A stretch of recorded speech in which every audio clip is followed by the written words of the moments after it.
Jacques. It's beautiful. It is a beautiful day, I have to say. The sun's shining. Ooh, We've got some garlic in the bed right here. Doesn't look like, actually looks like a prison cell, but yeah. it's supposed to be. It's an aesthetical choice, you know. Aesthetical. Is that a word? That's not a word, but that's okay, because we're just gardeners, we're not linguists. We have a pile of chips over there. It's re-chipping day, and it's also recomposting day.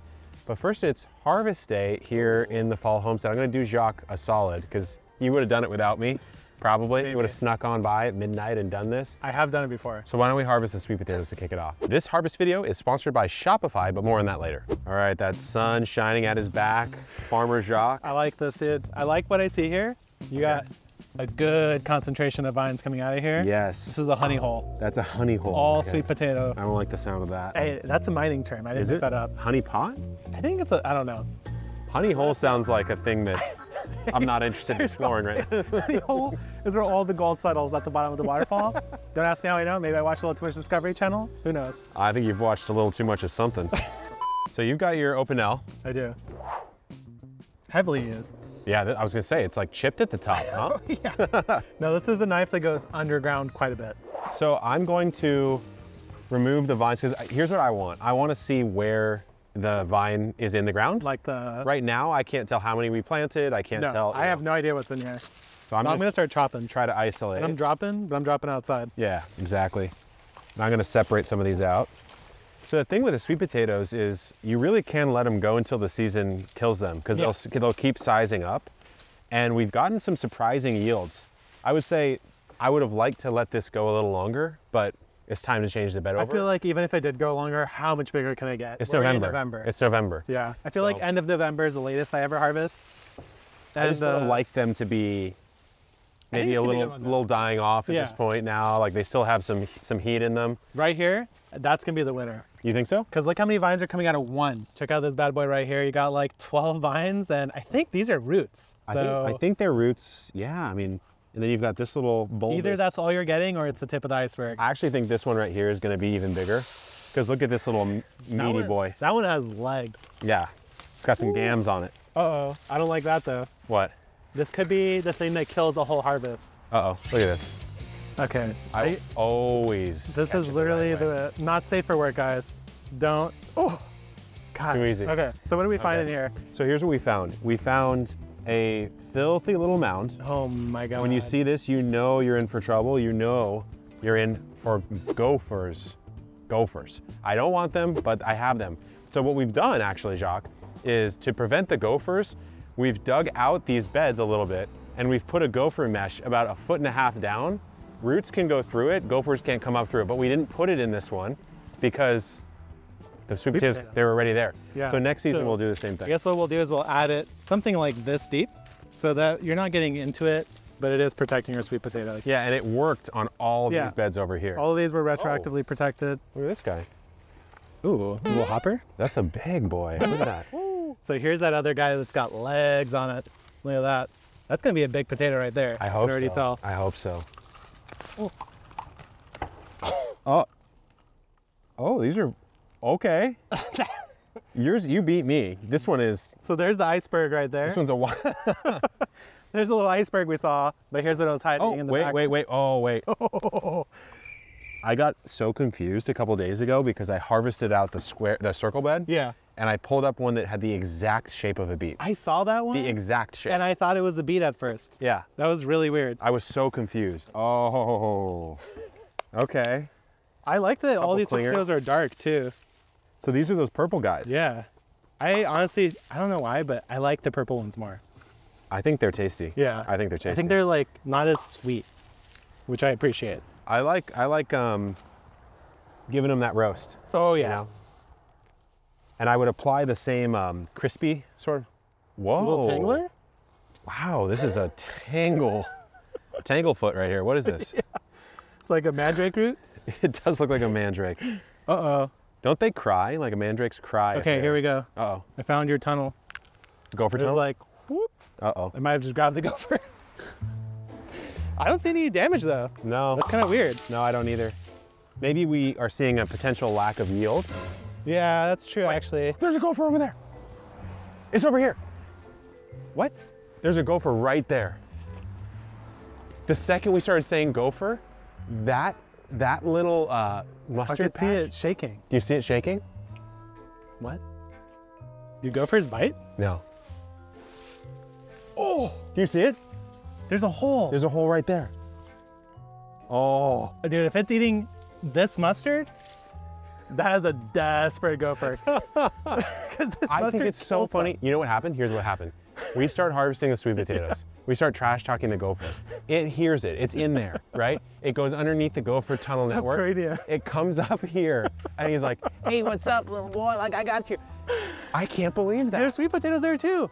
Oh, I just realized. should we harvest it? Honestly, it's either us or the Gopher. It's up to us or little Teddy, the Gopher.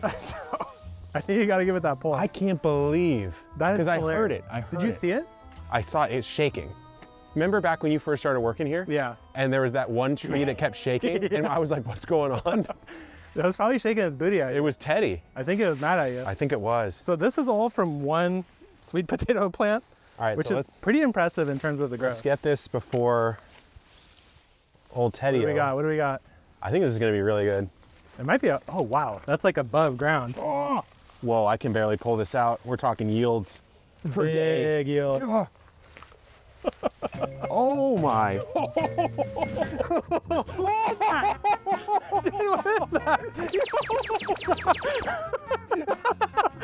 It looks like it bit the bottom. Whoa. What an absolute unit. No, I think I ripped this off on accident. Dude, that's crazy. I've never seen this in my That's a life. person. Yo, these boots were made for walking. Look at this. Look at this guy. Should have harvested that for Halloween. I can't believe Dude, this that's thing, more dude. than a foot. This looks like a new thing. Yeah. Like a jicama. I think that's an invention. This is something new. It's like a revolution. Feel it, feel it. That's dense. That's dense right there. I mean, hey, are you a proud father? I am. You Hold tuck on. this baby in. Watch out, dude. You might bite. Honestly, I don't know if there is. Oh, wait. Some of these roots go deep. Yeah, that's like, look wild. at that. Yeah. Leave that one for Teddy. Yeah, Teddy's got that. Oh, you know what? Show it Oh, back. wait, we just went down. Yeah. He just went all the way No, down. I'm pretty sure that hole's a bird. It's an elevator. Okay. All right. If that's all we got, I'm happy because that's fine with that. unique. I'm fine with that. What should I make with this, guys? We'll do a homestead cooking episode, I feel like you have to cook it whole. literally making just this. And you tell us the top voted comment, I will make whatever you say I should make with this crazy mandrake. And I will potato. try it. And Jacques will try it.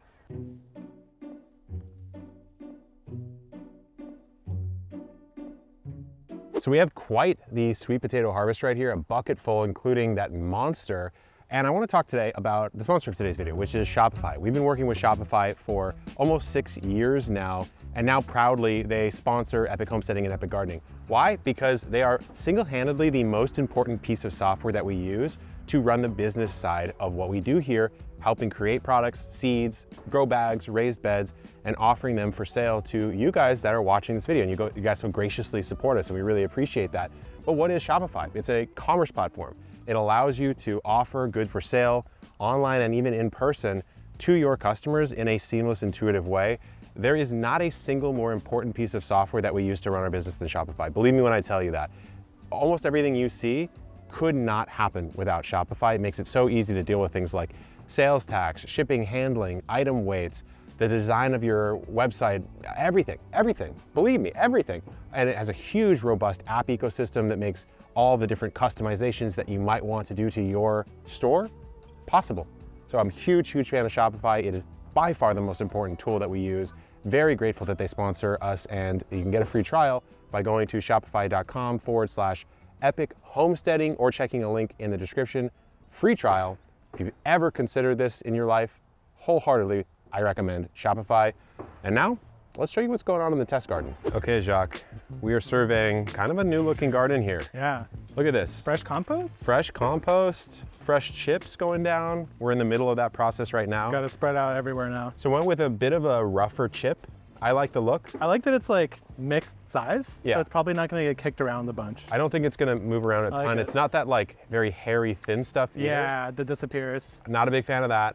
But then take a look, we've got this beautiful compost down now. I got the same one this year. So this year we both went with a compost that doesn't have manure. Yeah. And I think it's gonna be better because we could put more of it without worry of like salts or too much fertility. Yep. I'm excited. Laid it down over the beet bed right here. So there's beet rows coming in. And then we also have carrot rows that are slowly coming in. And You just flipped this like yesterday, right? This used to be the pepper patch. Yeah. And we just put in garlic. Oh, okay. So full garlic bed here. Nice. And we spaced it about a foot apart, Jacques. So let's say, here's row 1, here's row 2. That's a big spacing for garlic. So what we're gonna do is, what do you think we're gonna plant in between? Onions? Yeah, exactly. Nice. Yeah, we're gonna do some onions in between. I've never tried that. I know. So we'll see how that goes. And then the solutions that we've been trying for our root knot nematodes, as well as some of the other things we're struggling with, is this mustard bed back here, as well as this mustard bed right here. This is where the carrots and the tomatoes were, Jacques. So we'll see. I'm surprised the Gopher is eating this because this is a mustard designed to be so mustardy that it kills nematodes underground. Exactly. Like, it's a gnarly Gopher you got. I know. I got, Teddy's an insane psycho Gopher. Let's take a look at the test garden. So we've even had some Gophers in this bed, unfortunately, but we're doing what we can. We've done almost every prevention method that you can imagine here. So this test is probably, Jacques, one of the more exciting ones that I think we're doing. Last summer, you did one of the coolest experiments on the channel, which was testing 14 different bag soils and seeing which ones perform the best and which ones perform the worst. We found the top 2 and bottom 2. We took those and then we grew them with nothing, with organic fertilizer and with synthetic fertilizer, right? And so we're gonna see, can you take bad mixes and make them just as good as the best ones you get off the shelf by just amending that mix? And I don't know, what do you think? I think you can. I mean, I think the theory that we came up with was that the ones that did, the top 2 ones, happened to have some amount of fertility added. Yes. So we think that's probably what gave it the edge. Yeah. So we're hoping we could push the worst ones over to be usable. I think you can take bad soil or cheap bad soil, let's say, and that's mostly it's too woody or the products inside are not so great. And I think you can juice it up. Yeah, the only thing you can do is, I guess, fix the drainage with fertilizer. No. So other than that, you could even amend that if you wanted to. So what we're doing, pretty sad, honestly. I was gonna say, we're growing cabbage in this, which even in November for us, it's a little bit too warm to leave these uncovered. You'll get the cabbage whites coming in. So we put our critter covers on top of them, and honestly, it completely prevents them, which is great to see. And for some reason, we've decided to grow cabbages in just about every experiment we're doing It's that time of year. It's the cabbage time of year. So this one is your idea, Jacques. I think this is a great one to test. This is the great spacing experiment. So these are all cabbages again. We spaced them 12 inches, 18 inches, and 24 inches apart. And we're really just trying to answer the question of, will we see a production and overall yield decrease by placing them too close together? Totally. Will we see an increase by placing them far apart? I have a feeling that we'll see pretty good results from this one, and that'll be slightly smaller on average. Yeah, but the real question will be, does the weight of these 4 cabbages equal to more than those 2? Yes. For me, at least. That's what I'm curious to see. I'm curious about that as well, because if you think about how do you typically want to use cabbage, you're typically processing it into some sort of bulk amount, and then you're processing that afterwards. So you don't actually care sometimes as a home gardener how big each individual head is, right? Yeah, and also I probably can't fit that one in my fridge once it's like actually gigantic. True. So True. there is an advantage. So we've got that one, and then there's 2 other experiments I wanted to show you guys, and you're getting a sneak peek if you're watching on Epic Homesteading. This is the great potato experiment. So earlier this year, I did a potato experiment on the main channel that it was good, but it wasn't great. I think we made some mistakes growing the potatoes. So this time, we're growing the potatoes in 7 different ways. So we have the 5-gallon bucket. We've got 3 different styles of potatoes here. We have a trenched potato, just 6 inches deep. We have another trenched row that we're gonna hill up once they start sprouting. And then we had our friend Potato Ty out, and he told us that this is the way he grows potatoes on the farm, is he covers the ground with some sort of frost cover to warm it up, and he'll get these potatoes, same trench method, growing about 3-4 weeks faster to harvest. So if that's true, we definitely wanna test that. Then over here we have probably your favorite method last year, Jacques, the root scout method, which is the straw method. And the adjustment we made on this one is I don't think we put enough straw on last time, and we didn't protect it enough early on. So we've really heaped the straw on this time. And then probably the most interesting one for me is we've got these potatoes right here. And you might be saying, why is this so interesting? It's just like a little baby potato. Well, this is what's called the Clancy potato. So we offer this seed at Botanical Interests, but this is a seed I actually met the breeder of, and it's a potato you can grow from what's called a true seed. So most of the time, you plant a potato, you plant a seed potato, right? This time you plant a literal seed, and this is what sprouts up. So that's why these ones are already up and the rest of these aren't. I don't know.